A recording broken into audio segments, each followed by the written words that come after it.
For an exclusive insight into Old School RuneScape's narrative direction, please welcome to the stage Mod Ed, Mod Rice, and Mod Other.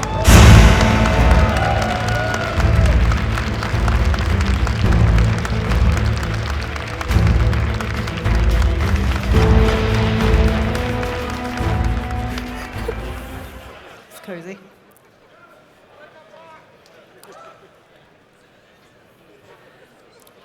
I'm introducing a new rule. You know what it is. Right. Shut up. So, this is something a little bit different. We've obviously had the big hype reveals yesterday and the socks, apparently. So what we're doing here is, as the name suggests, we want to give you a little insight into how our narrative direction works. So we've not really done something like this before. Obviously, we've done like lore Q&As and big exciting announcements, but we wanted to give you more of a peek behind the scenes, I guess, the process, behind how we make quests, basically, and that sort of thing. As I say, it's a bit experimental. Never done anything like this before. Hopefully you find it interesting.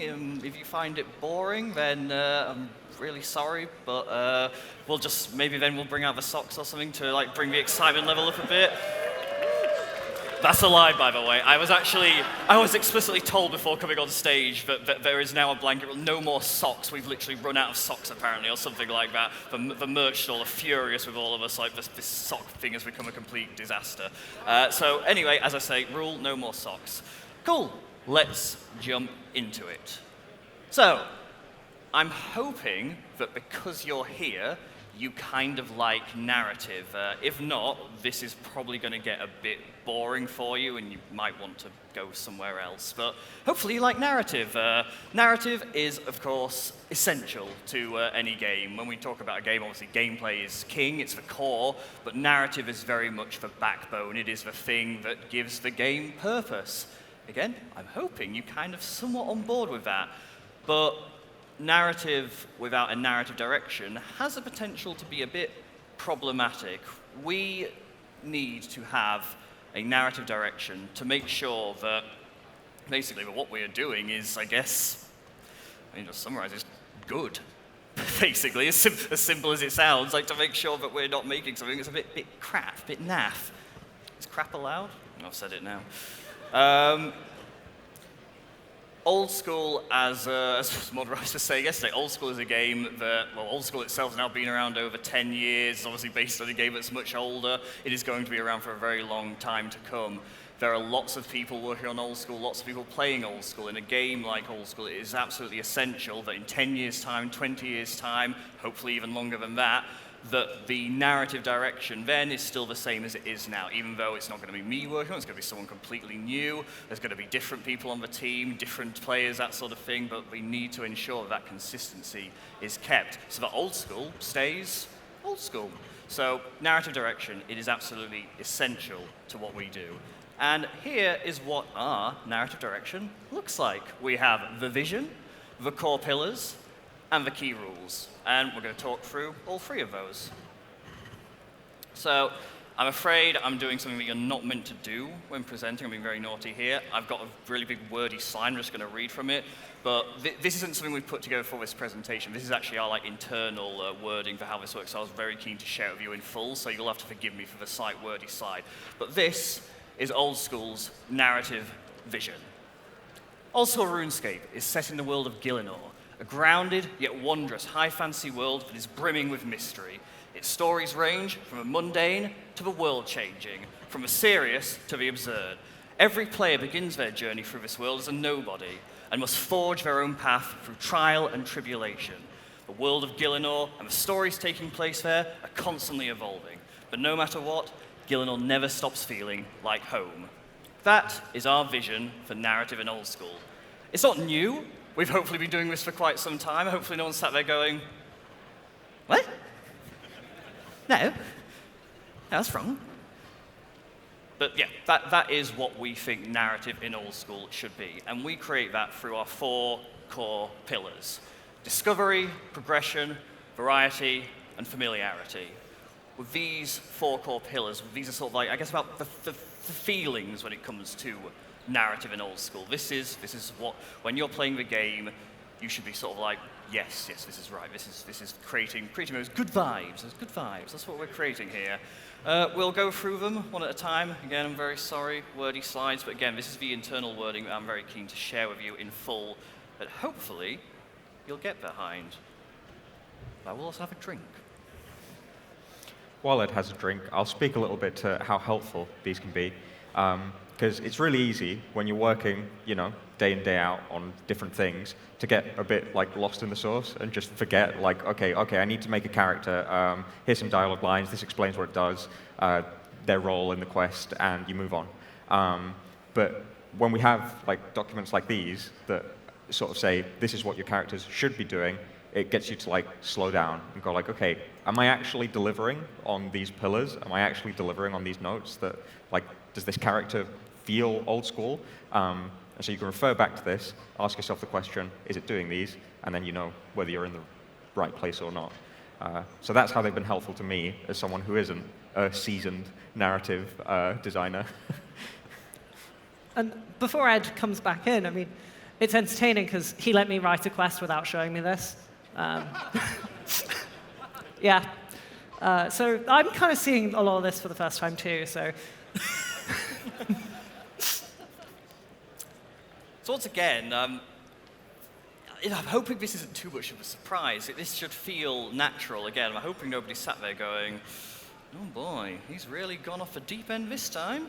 Anyway, let's talk about our first pillar, discovery. So, the world of Old School RuneScape is shrouded in mystery. Its history is fragmented and lost to time, distorted by those who shape it to their own ends.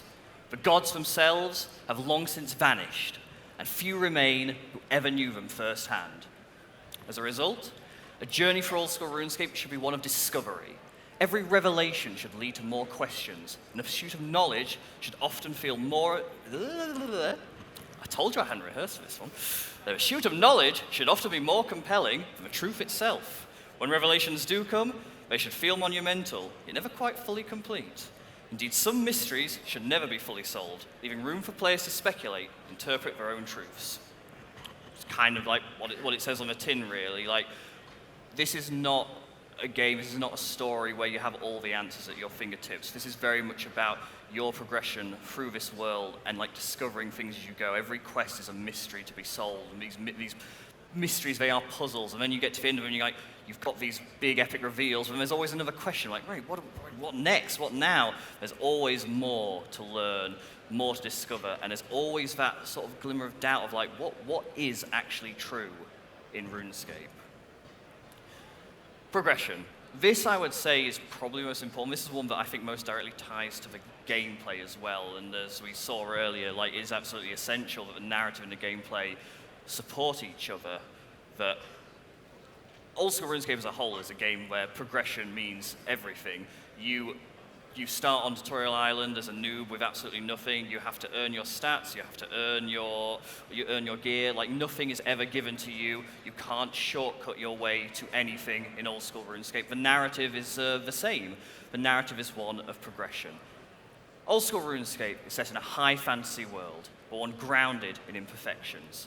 The player does not start out as a hero, but instead becomes one through perseverance, learning from both success and failure alike.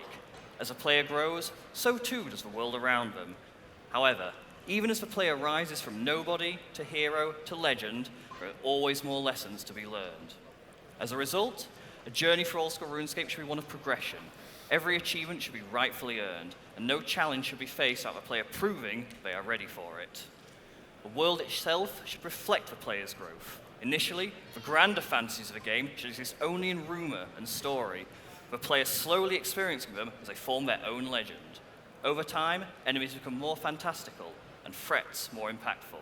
However, there should always be a limit. The player never stops being flawed and never stops being human. No narrative should ever escalate to a point where it stops being grounded. So I guess also with that last bit, sort of talking about the other part of this as well, is that there is always a limit to that progression. You don't reach the point of you're not a god. Sorry. You're not that good. There is always a limit to what you can do, what you can achieve. You're never the most powerful person in the room. There are beings in this world that are more powerful than you, that can do more than you. There is always limitations. Variety. This is a fun one. I like this one. Old School RuneScape is a game of contrasts. Rather than one singular storyline, the world contains many stories. Some tales explore grim and mature themes, while others embrace classic British humour, complete with puns, parodies, and even the occasional fourth wall break. Some stories shape the fate of Gielinor, while others revolve around life's simple and mundane moments. As a result, a journey for Old School RuneScape should be one of variety. In one storyline, a player might be fighting alongside plucky resistance fighters against vampiric slavers. You might know what quest I'm referring to if he showed up yesterday. In another, they might be infiltrating a secret society of scheming penguins intent on taking over the world. And after all that's done, I just finish off by helping a local cook make the perfect cake. Regardless of the story, consistency of tone should always be respected, serious characters and areas should remain as such, and a mood shouldn't suddenly shift midway through a story after it begins. But beyond that, few limits exist in the world of Gielinor. Like I say, this is the fun one, obviously. You're thinking about a narrative direction. As I say, there's obviously risk of this being boring. I hope I'm not boring you. Like, it's rules, restrictions. You can't do this, you can't do that. But one of the beauties, I think, of RuneScape is that we can have these absolutely stupid storylines with penguins and Cuthbert, of course. In the same game... Get a woo for Cuthbert, nice. In the same game, but you've got stories like the Marjarat, the vampires, the super gritty, serious stuff. Like that wonderful blend of tones, I think, is one of the things that really sets Old School aside when it comes to narrative, and it's something that we absolutely embrace, we absolutely love. Last one, but I will have a drink beforehand. An opportunity. Yeah, whilst Ed's taking a drink, he's mentioned Cuthbert, and fun little story on that one was that I guess it comes from these rules. And basically, I woke up Monday morning, we're logging in at some point on a Monday morning, no further comment. And I was just roaming around Varlamore while it was in dev, and I was like, why are there these frogs here? I played the entirety of Ribbiting Tale, and I think before anyone else had realized that Ed had actually put it in the game at all. So it got its first narrative review done when it was all fully implemented. But that's the beauty of it, right? Is that these rules, these structures, give us that flexibility to do things like that, and we surprise each other, we surprise ourselves, and we get to surprise you guys, that's the real treat of it. Okay, clap for that. Nice. Cool. Familiarity. This is, I guess, the one that particularly focuses on Old School being Old School. There's a reason the Old School is there. We're all a bit old-fashioned. We like it. We like things the way they used to be. Old School RuneScape is a constantly evolving game. From the additions of new areas and quests to the reworking of old content, the game never stays the same for long. However, even with constant change keeping the world of Gielinor feeling fresh, it never stops feeling like home. As a result, a journey for Old School RuneScape should be one of familiarity. No matter how long they've been away, returning players should feel the same sense of connection they had before they left. Change is very much essential. Stories should progress and should impact the world when they do so. However, beloved characters, locations, and other aspects of the game should never lose their identity. No matter how much the world of Gielinor grows, the feeling of home should always remain. But nostalgia is essential to what we do. We have a game that, once again, we've been doing this for over 10 years now. We hope to keep doing it. Progression is going to continue to occur, but we need to make sure that Old School never stops being Old School. We need to do that in all things. That's not just about gameplay and things like combat systems and monetization. It absolutely also covers our narrative as well. So, how do we ensure we deliver on those core pillars? We have some rules. These are very fun rules. I want to point out that before we dig too deep into the rules, every game is different. When it comes to the narrative in particular, every game should be different. I am not knocking games, but do not follow these rules. These are our rules. I'll address the elephant in the room. I am not knocking our friends over on RuneScape. Obviously, some of these rules are very directly in response to some of the things that RuneScape have done. It is really important that Old School and RuneScape have their own distinct identities, and these rules aren't to say that what they're doing is bad, just that this is what makes Old School, Old School. Rule number 1, you're not special.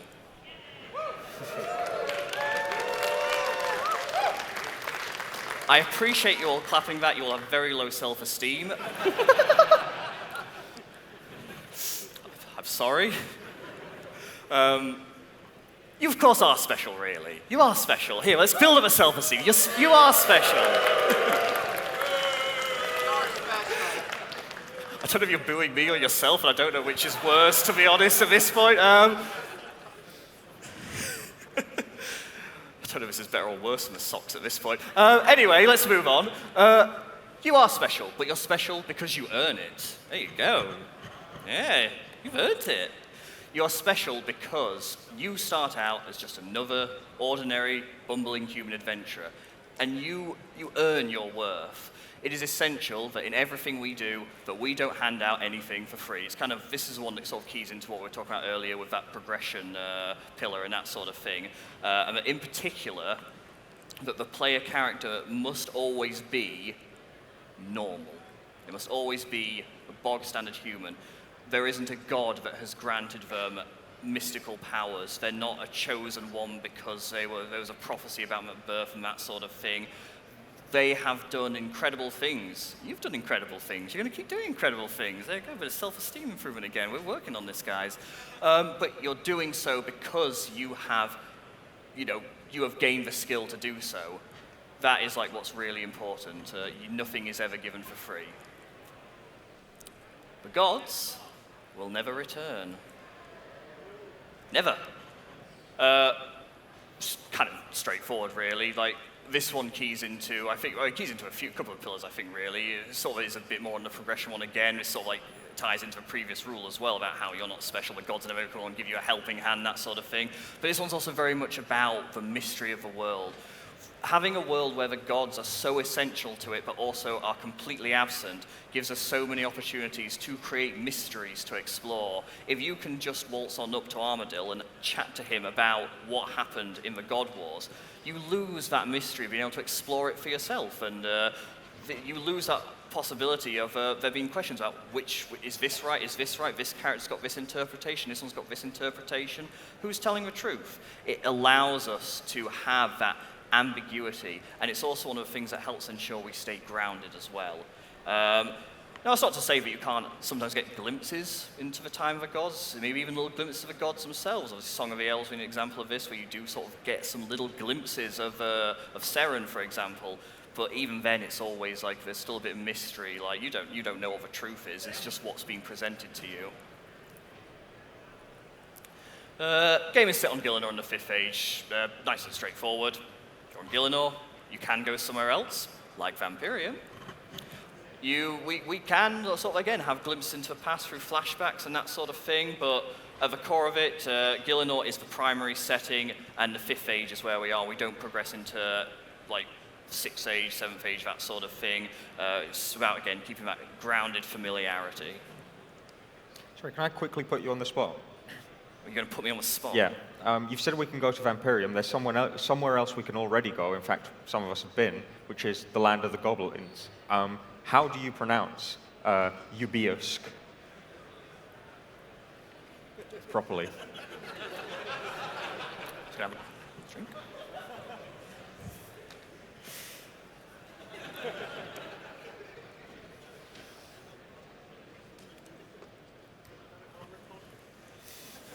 Sorry, I can't remember what you said. I'm going to move on to the next slide.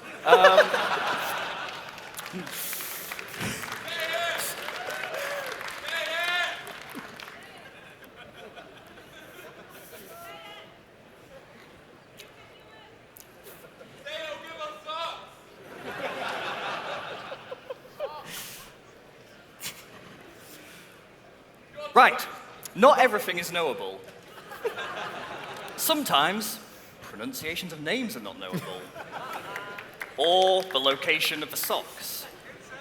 Just a couple of examples of things that might not always be knowable when it comes to Gielinor and its history. Where am I going with this? What's happening? What's going on?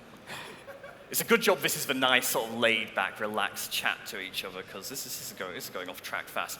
Let's get back to it. As I say, not everything is knowable. Like Gielinor history, it's meant to have those mysteries.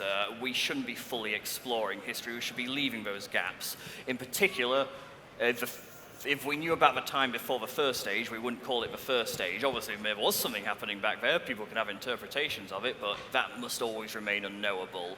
This is very much, again, about making sure that we always have room for new mysteries. If we were to write down a complete documented history of everything that happened in Gielinor, in order, we would leave ourselves no room to actually add any new mysteries, and there would be no room for anything to be open to interpretation. You just know the answer to everything. The world must always be recognizable. Obviously, this is a narrative talk. This one maybe feels a bit more like an art rule, but it is still very, art and narrative, they sit side by side. This is very still a narrative thing as well, because it's the narrative that determines the art. Like if I, as a narrative designer, say, I want to blow up Varrock, the artists will blow up Varrock, and then somebody might go, you've made the world not recognizable there. So it is very much something where everything sits side by side there, with narrative, art, and gameplay, of course, as well. But Gielinor, it's always changing, as we mentioned earlier. We're always adding new quests. They're going to change things. Characters will come and go, locations will be changed, but we need to make sure that we are retaining the unique identity of the world. This is one that's, I think, especially important for anyone who's returning to the game after maybe a long break. You'd never want to cross Tory Island, land in Lumbridge, and go, I don't remember this. This isn't Lumbridge.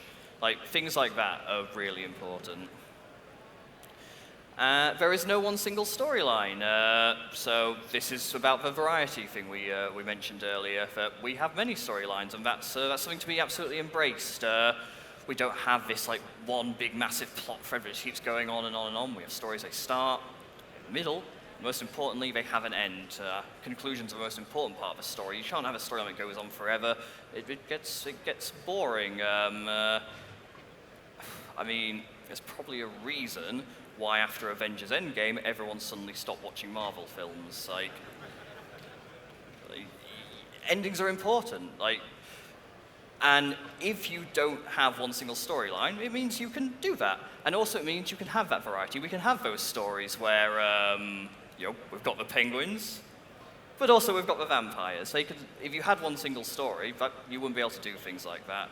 And it means that the progression of narrative in Old School over the years to come will be that hopefully we'll keep finishing old storylines. I know it takes some time, we're slowly getting there, and then we can keep adding new ones, and that is how our narrative will keep progressing. And I guess on the topic of things progressing, chronological order must always be maintained. This is a very straightforward one. Basically, this is, I guess, a bit more of a content-y one. It's things need to have requirements. If you have a quest, and then you have another quest after it, you can't do them out of order. You can't just suddenly log into the game as a brand new player, then immediately play the big finale quest. You have to do the earlier quest first. If there's a boss that appears in a quest and you then fight it afterwards, you have to do the quest first. For example, yesterday we announced Yama. You will have to complete a Kingdom Divided before you fight Yama, because of that chronological order. Nice and straightforward. So that leaves us with this. We have our rules, we have our pillars, and we have our vision at the top. And that is our narrative direction.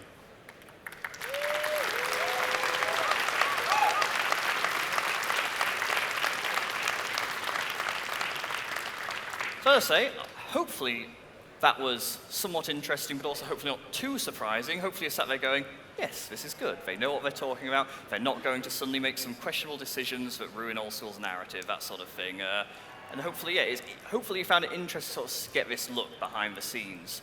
And what we're going to do now is I've talked quite a lot, so what we will do now is we will have a look at how we put our narrative direction into practice. So, as I think we mentioned a few times now, Old School is a game that's always progressing. I think a very good example of that, or a couple of good examples of that, are things like sailing, Varlamore. These are